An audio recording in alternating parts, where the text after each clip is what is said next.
Bueno, vamos con nuestro tercer y último cuento de Edgar Allan Poe. Nuevamente agradezco la participación de todos. Este se llama El barril de Amontillado.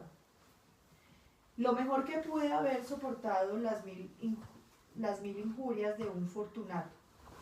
Pero cuando llegué al insulto, juré vengarme. Vosotros que conocéis tan bien la naturaleza de mi carácter, no llegaréis a suponer, no obstante, que pronunciaría la menor palabra con respecto a mi propósito. A la larga, yo sería vengado.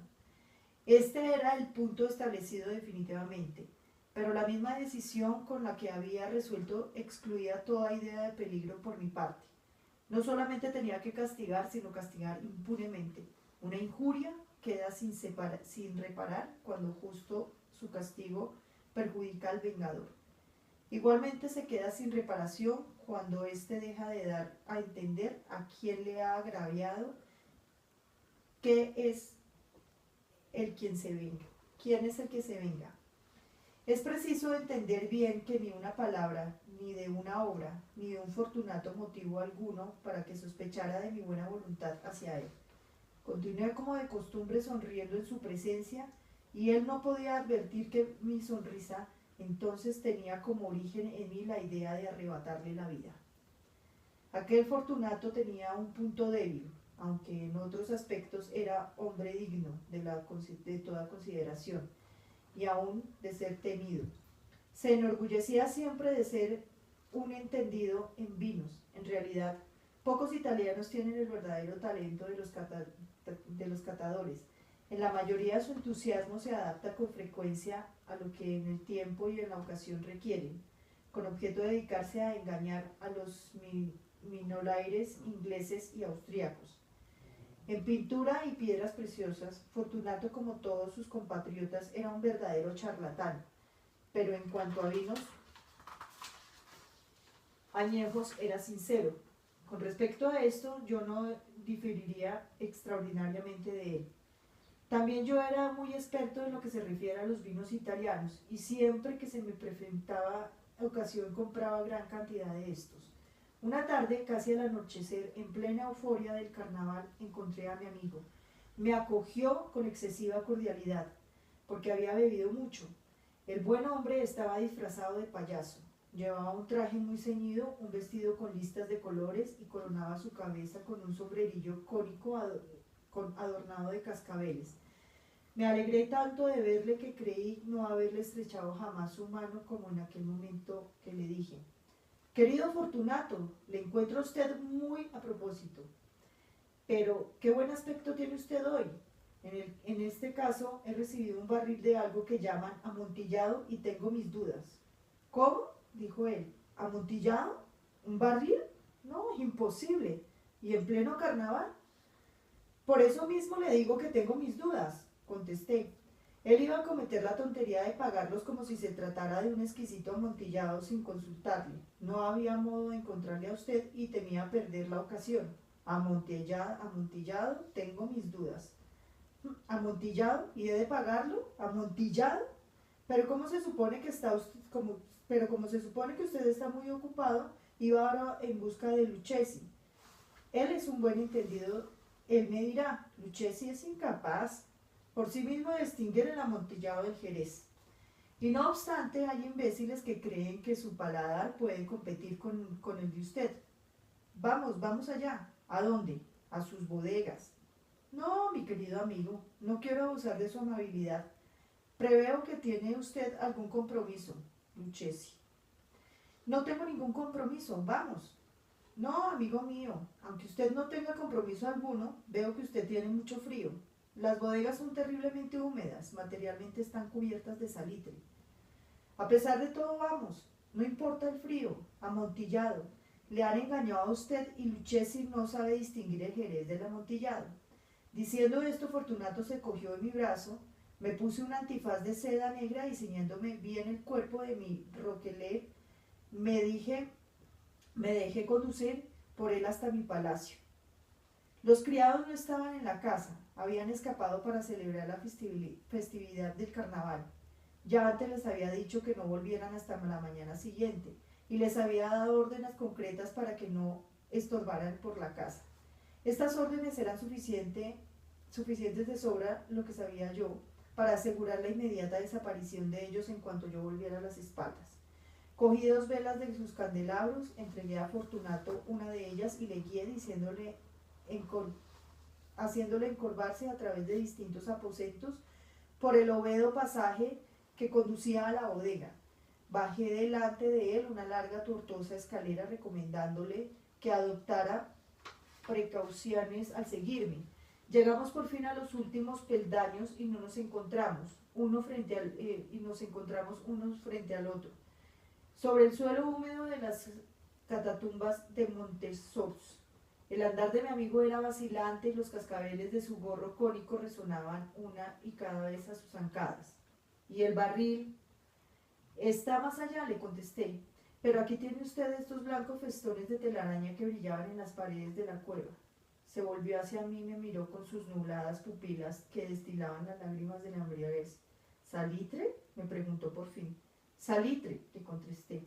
Hace mucho tiempo que usted no tiene esa tos, ¿no? A mi pobre amigo le fue imposible contestar pasado unos minutos. No es nada, digo por fin. Venga, le dije enérgicamente, volvámonos. Su salud es preciosa, amigo mío. Es usted rico, respetado, admirado, querido. Es usted feliz como yo lo he sido en otro tiempo. No debe usted malograrse. Por lo que a mí respecta es distinto. Vámonos. Podría usted enfermarse y no quiero cargar con esa responsabilidad, además de que aquí vive Lucchesi. Basta, me dijo. Esa tos no tiene ninguna importancia, no tenga usted cuidado. No me matará, no me moriré de tos. ¿Verdad? ¿Verdad? Realmente no era mi intención alarmarle sin motivo, pero debe tomar sus precauciones. Un trago de este Médoc le defenderá de la humedad. Y diciendo esto rompí el cuello de una botella que se hallaba en una larga fila de otras análogas tumbadas en el húmedo suelo. Beba, le dije ofreciendo el vino. Llevóse la botella a los labios mirándome de solayo. Hago una paréntesis para aclararles que soslayo, si saben qué es soslayo, ¿sí? O sea, como de reojo, lo que diríamos nosotros de reojo. Hizo una pausa y me saludó con familiaridad. Los cascabeles sonaron. ¿Veo?, dijo, a la salud de los enterrados que descansan en torno nuestro. Y yo por la larga vida de usted. De nuevo se cogió de mi brazo y continuamos nuestro camino. Estas cuevas son muy grandes, me dijo. Los Montresor, le contesté, eran una grande y numerosa familia. He olvidado cuáles son sus armas. Un gran pie de oro en el campo azul. El pie aplasta a una serpiente rampante cuyos dientes se clavan en el talón. ¿Y cuál es la divisa? Nemo men impune lacest. Muy bien, dijo. Brillaban el vino en sus ojos y retenían los cascabeles. También se caldeó mi fantasía a causa del Médoc. Por entre las murallas formadas por montones de esqueletos mezclados con barriles y toneles llegamos a los más profundos recintos de las catatumbas. Me detuve de nuevo y esta vez me atreví a coger a Fortunato de su brazo más arriba del codo. El salitre, le dije, ¿ve usted cómo van aumentando, como si fueran musgos que cuelgan en las bóvedas?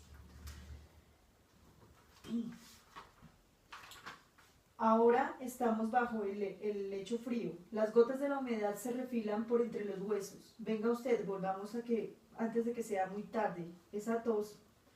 No es nada, continuemos, pero primero echemos un traguito de Médoc.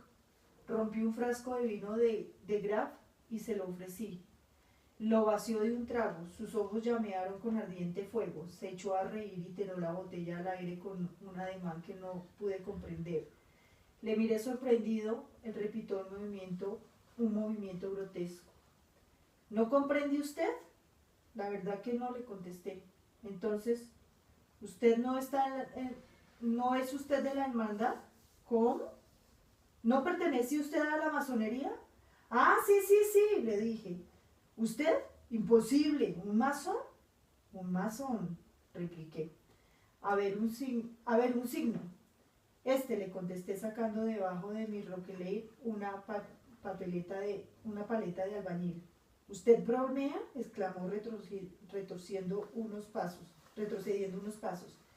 Pero en fin, vamos al amontillado. Bien, dije, guardando una vez la herramienta bajo la capa y ofreciéndole de nuevo mi brazo. Apoyóse pesadamente en él y seguimos nuestro camino en busca del amontillado.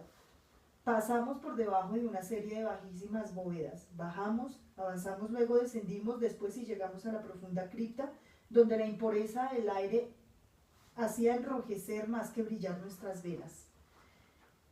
En lo más apartado de la cripta descubriese otra menos espaciosa. En sus paredes había sido alineados restos humanos de los que se amontonaban en la cueva encima de nosotros, tal como en las catatumbas de París. 3 lados de aquella cripta interior estaban también adornados del mismo modo. Del cuarto habían sido retirados los huesos y yacían esparcidos por el suelo, formando un rincón y un montón de cierta altura. Dentro de la pared se había quedado así descubierta por desprendimiento los huesos. Veíase toda cripta de recinto interior, de unos 4 pies de profundidad y de 3 de anchura y con una altura de 6 o 7. No parece haber sido construida para un uso determinado, sino que formaba sencillamente un hueco entre 2 enormes pilares que servían de apoyo a la bóveda de las catatumbas y se apoyaban en una de las paredes de granito macizo que circulaban. En vano Fortunato, levantando su vela casi consumida, trataban de penetrar a la profundidad de aquel recinto. La debilita luz nos impedía distinguir el fondo. «Adelántese», le dije. «Ahí está el amontillado». «Sí, si aquí estuviera Lucchesi». «Es un ignorante», interrumpió mi amigo, avanzando con un inseguro paso y seguido inmediatamente por mí. En el momento que llegó al fondo del nicho y al hallar interrumpido su paso por la roca, se detuvo atónito y perplejo.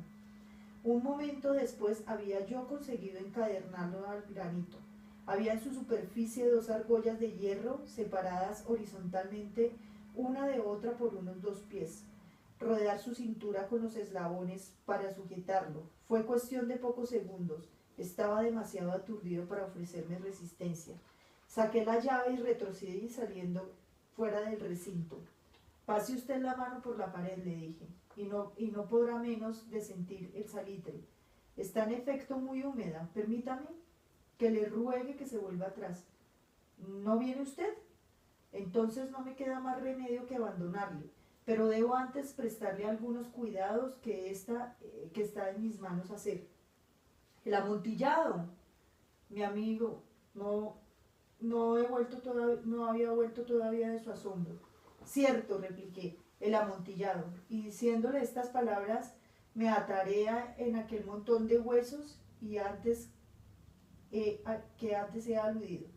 Apartándolos a un lado, no tardé de dejar al descubierto una cierta cantidad de piedra de construcción y mortero. Con estos materiales y la ayuda de mi paleta empecé activamente a tapar la entrada del nicho. Apenas había colocado el primer trozo de mi obra de albañilería cuando me di cuenta de que la embriaguez de Fortunato se había disipado en gran parte. El primer indicio que tuve de ello fue un gemido apagado que salió de la profundidad del nicho. No era el grito de un hombre embriagado, se produjo luego de un largo y obstinado silencio. Encima de la primera hilada coloqué la segunda, la tercera y la cuarta, y entonces oí entonces las furiosas sacudidas de la cadena. El ruido se prolongó unos minutos, durante los cuales, para deleitarme con él, interrumpí mi tarea y me senté a cuclillas sobre los huesos. Cuando se apaciguó por fin aquel relinchamiento, cogí de nuevo una paleta y acabé sin interrupción la quinta, sexta y séptima hiladas. La pared se hallaba entonces a la altura de mi pecho. De nuevo me detuve y, levantando la vela por encima de la obra que había ejecutado, dirigí la luz sobre la figura que se hallaba en el interior. Una serie de fuertes y agudos gritos salió de repente de la garganta del hombre encadenado, como si quisiera rechazarme con violencia hacia atrás. Durante un momento vacilé y me estremecí. Saqué de mi espada y empecé a tirar estocadas por el interior del nicho. Pero un momento de reflexión bastó para tranquilizarme. Puse la mano sobre la maciza pared de la cueva y respiré satisfecho.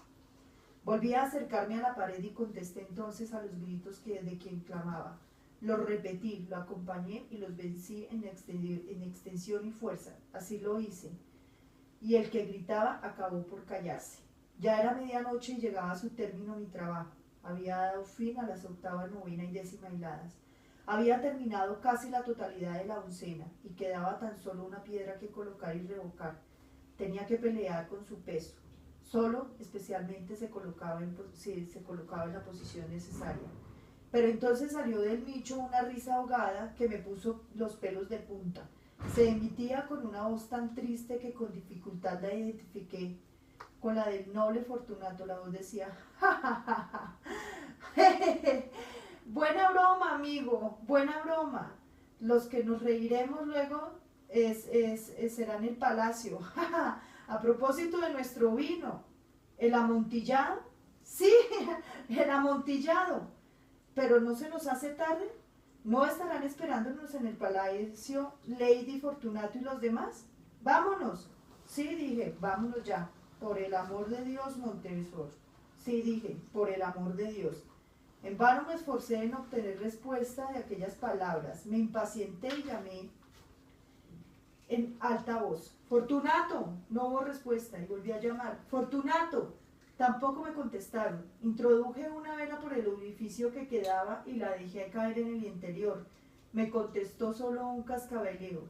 Senté una presión en el corazón, sin duda causada por la humedad de las catatumbas. Me apresuré y al terminar mi trabajo con muchos esfuerzos coloqué en el sitio de la última piedra y la cubrí con argamasa. Volví a levantar la antigua muralla de huesos con la nueva pared. Durante medio siglo nadie los ha tocado. Listo. ¿Qué les pareció este cuento?